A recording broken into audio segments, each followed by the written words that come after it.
Students, welcome back to math class.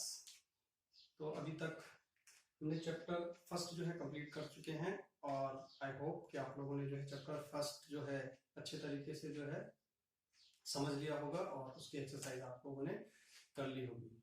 तो चलिए आज स्टार्ट करते हैं मैथ्स का सेकेंड चैप्टर पॉलिनोमियल, और हिंदी में जिसे कहते हैं बहुपद।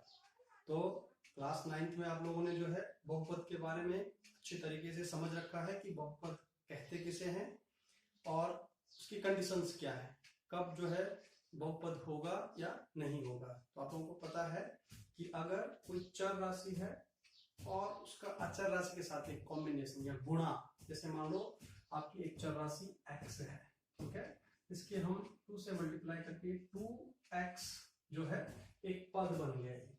इसका गुणांक 2 है और अचर राशि जो आपका x है जिसको वेरिएबल कहते हैं। तो ये एक पद वाला बहुपद हो गया। इसमें चर जो है एक ही प्रकार का होना चाहिए और चर की जो घात है वो सभी धनात्मक घात होनी चाहिए, या आप जो है शून्य भी हो सकती है, ऋणात्मक घात जो है नहीं होनी चाहिए। तो अगर एक पद से ज्यादा कहीं पे जो है सपोज 2x+3 हो गया, मान लो कि 2x और +3, तो ये दो पदों वाला आपका बहुपद हो गया। इसी प्रकार अगर एक और जुड़ जाता है तो त्रिपदी है, तो इसीलिए जो एक बहुपद कहा जाता है। तो बहुपद जो है एक पदी हो सकता है, द्विपदी भी हो सकता है और त्रिपदी भी हो सकता है। अब बहुपद की घात आपको जो है क्लास 9 में अच्छी तरह बता रखी है कि बहुपद की घात क्या होती है, किसे जो है हम डिग्री कहेंगे, ठीक है, डिग्री ऑफ पॉलिनोमियल। तो अगर आपका कोई भी बहुपद है उसमें जो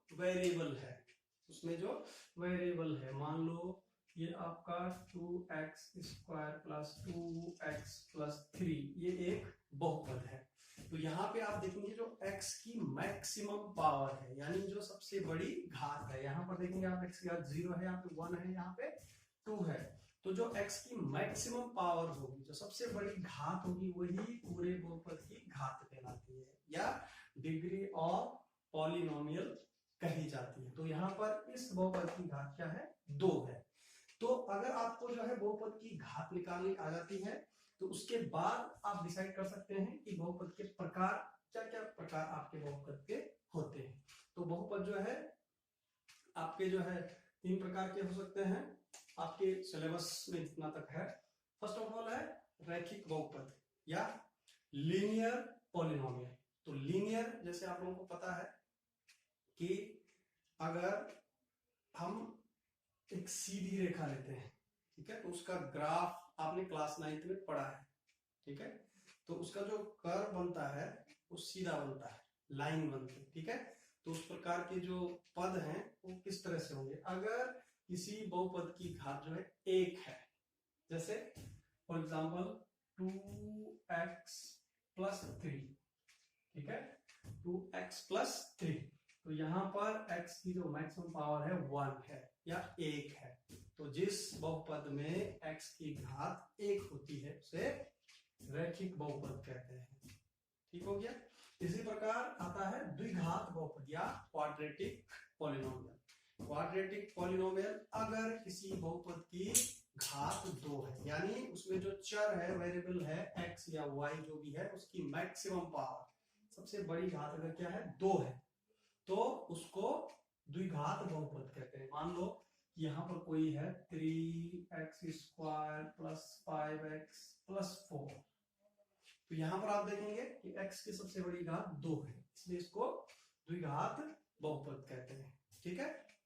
इसी क्रम में आगे बढ़ते हैं त्रिघात बहुपद। नाम से क्लियर है कि अगर घात किसी बहुपद की 3 है, मैक्सिमम पावर ऑफ वेरिएबल जो है आपकी 3 है, तो इसको क्यूबिक पॉलिनोमियल कहते हैं, ठीक है।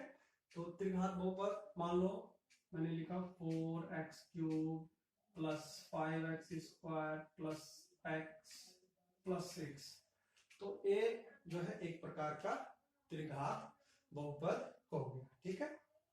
अब इस क्लास में हम मोस्टली जो है जो द्विघात बहुपद है, क्वाड्रेटिक पॉलिनोमियल है, इस पे चर्चा करेंगे, ठीक है। तो क्वाड्रेटिक पॉलिनोमियल जो है इस पे हम विशेष ध्यान देंगे। अब इसके बाद जो टॉपिक आता है बहुपद के शून्य, बहुपद के शून्य,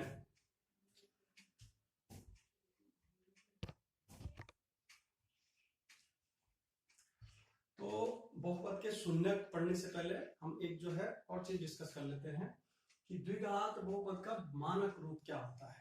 आपको द्विघात बहुपद पहचानना आना चाहिए, उसकी स्टैंडर्ड फॉर्म क्या होती है। तो उसका जो मानक रूप है वो है ax² + bx + c, ठीक है, जहां पर a, b और c क्या है, वास्तविक संख्याएं हैं, रियल नंबर है, ठीक है, तथा a बराबर 0 नहीं होना चाहिए और x यहाँ पर क्या है, एक चर है या वेरिएबल है।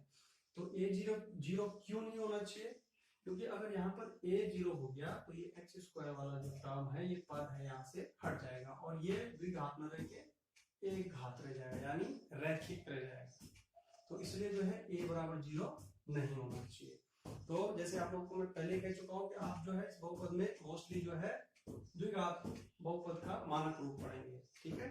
तो इसमें जो है किसी भी बहुपद का शून्य किसे कहते हैं, शून्य से आप समझ रहे हैं, इसमें शून्य आ रहा है, इसका तात्पर्य है कि अगर किसी भी, सपोज दैट हमारे पास कोई भी एक बहुपद है, मान लो px, आप क्लास 9th में अच्छी तरह समझ चुके हैं कि किसी भी पॉलिनोमियल को जो है px से डिनोट किया जा सकता है, यानी polynomial of x, x variable के रूप में जो है एक बहुपद है, x चर के रूप में एक बहुपद है। अगर इसमें x बराबर 0 रखने पर, x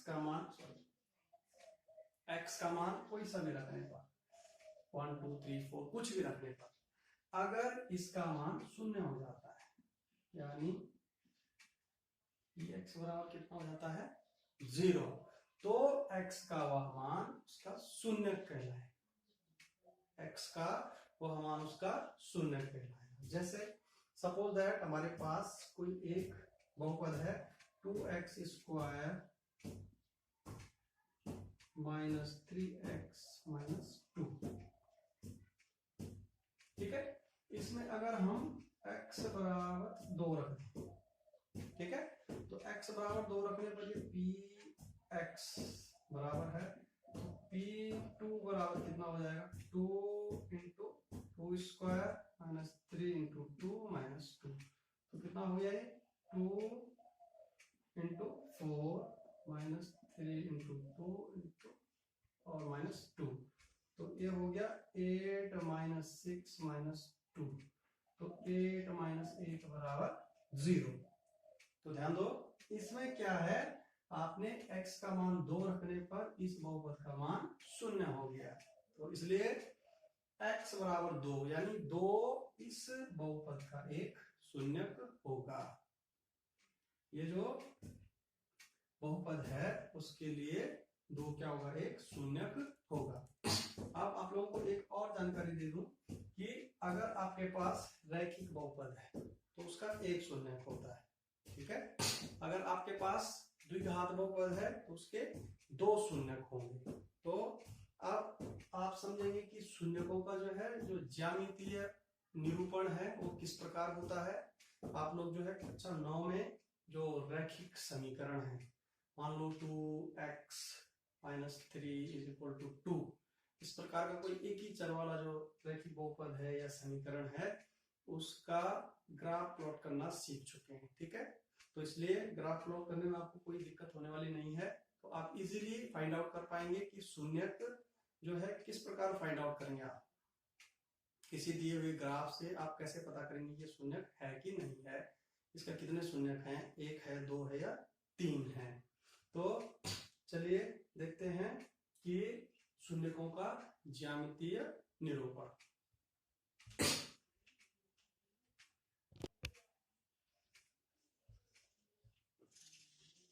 तो चलिए आपको बताते हैं कि किसी भी बहुपद के शून्यकों का ज्यामितीय अर्थ क्या होता है, ठीक है। आप देख रहे हैं कि अगर आप एक रैखिक बहुपद का ग्राफ प्लॉट करेंगे, ग्राफ प्लॉट करना आप अच्छी तरीके से जानते हैं, आपकी बुक में भी दे रखा है, आप टेबल के सहायता से जो उसको ग्राफ में प्लॉट भी कर सकते हैं और देख सकते हैं कि एग्जैक्टली वो पॉइंट आ रहे हैं या नहीं आ रहे हैं। मैं आपको खाली ब्रीफ में समझा रहा हूँ कि ये होता क्या है, ठीक है। मान लो आपने रैखिक बहुपद का कोई ग्राफ प्लॉट किया, तो वो ऑब्वियसली जो है इस प्रकार की एक सीधी रेखा ही आएगी अगर आपका बहुपद x के रूप का है, ठीक है। तो वो x की जो आपकी अक्ष है, x अक्ष को कहां पर, एक बिंदु पे प्रतिच्छेद करेगा, ठीक है। अगर आपका जो है द्विघात बहुपद है, ठीक है। द्विघात बहुपद है, अगर आप उसका जो है ग्राफ प्लॉट करेंगे तो एक्स अक्ष को जो है दो बिंदुओं पर प्रतिच्छेद करेगा। तो अगर आपको दे नहीं रखा है कि रैखिक बहुपद का ग्राफ है या द्विघात बहुपद का ग्राफ, आपको एग्जाम में या आपकी जो एक्सरसाइज है उसमें सीधा दिया है कि ग्राफ, आपको एक ग्राफ दे दिया जाएगा कि इससे फाइंड आउट कीजिए कि इसमें कितने शून्यक हैं, इसमें बताइए इसमें कितने शून्यक हैं। तो शून्यकों को ज्ञात करने के लिए आपने क्या देखना है कि आपने सिंपली देखना है कि कोई भी ग्राफ, आपका जो ये ग्राफ है, ये जो कर्व आपका जा रहा है या सीधी रेखा आपकी, ये एक्स अक्ष को कितनी बार प्रतिच्छेद कर रही है या कितनी जगह पर प्रतिच्छेद कर रही है। तो आप यहां पर देखेंगे तो इसमें एक जगह पे प्रतिच्छेद कर रही है, तो इसका एक शून्यक होगा। नीचे वाले ग्राफ में देखेंगे आप, ये दो जगह में प्रतिच्छेद कर रही है, तो यहाँ पर दो शून्यक होंगे। ठीक है, तो आप जो है अपनी फर्स्ट एक्सरसाइज में इजीली देख सकते हैं कि कितने शून्यक जो है होंगे किसी ग्राफ में। उससे पहले आपको ये पता होना चाहिए कि बहुपद क्या होते हैं, बहुपद कितने प्रकार के होते हैं, और द्विघात बहुपद का जो है स्टैंडर्ड फॉर्म क्या होता है, उसकी कंडीशन क्या है। चलिए नेक्स्ट क्लास में हम पढ़ेंगे उसके शून्यकों और गुणाकों से गुणांकों के बीच के संबंध के बारे में। ठीक है, तो आज के लिए इतना ही।